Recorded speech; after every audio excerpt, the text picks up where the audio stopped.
Assalamualaikum warahmatullahi wabarakatuh dan salam sejahtera.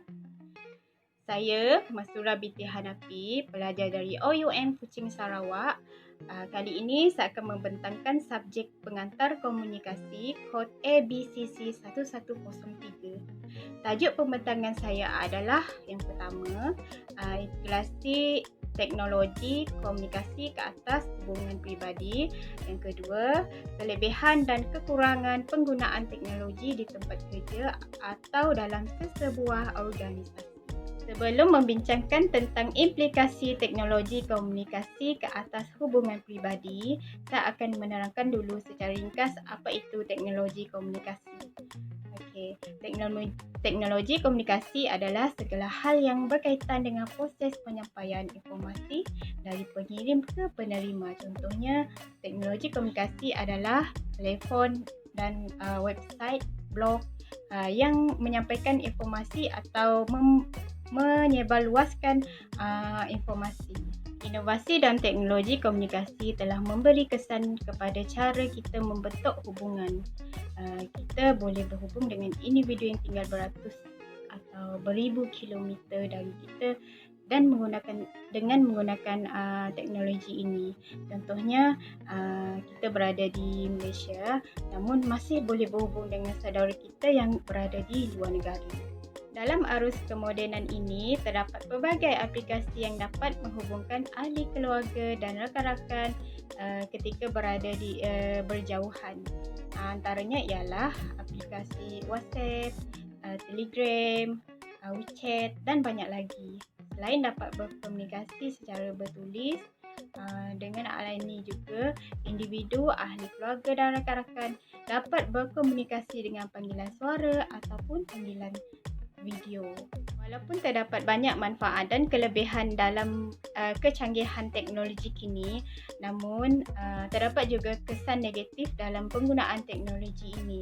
Antaranya ialah dari segi keberkesanan mesej, boleh terjadi salah faham mesej bertulis apabila tidak boleh melihat ekspresi wajah atau nada suara atau bahasa badan seseorang yang berkomunikasi.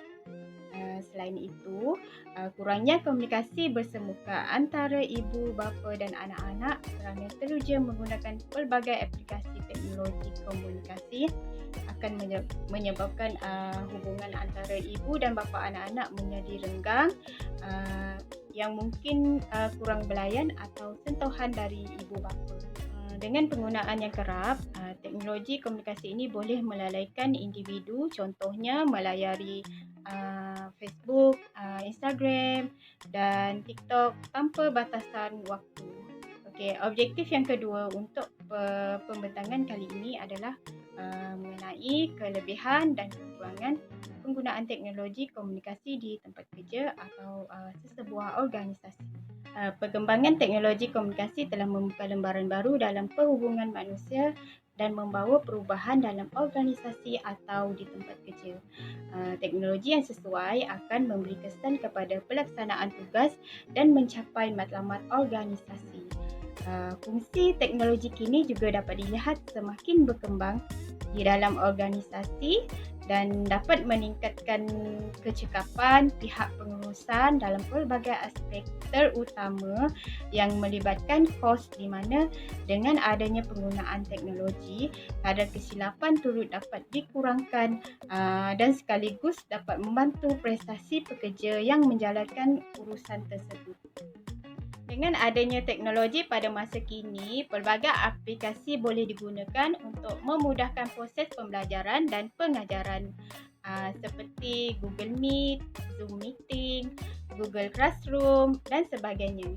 Dengan adanya aplikasi ini, murid dan guru boleh melakukan pelajaran dan pengajaran masing-masing di rumah tanpa perlu pergi ke sekolah. Walau bagaimanapun, terdapat juga kesan buruk dalam penggunaan teknologi komunikasi ini dalam sektor pekerjaan.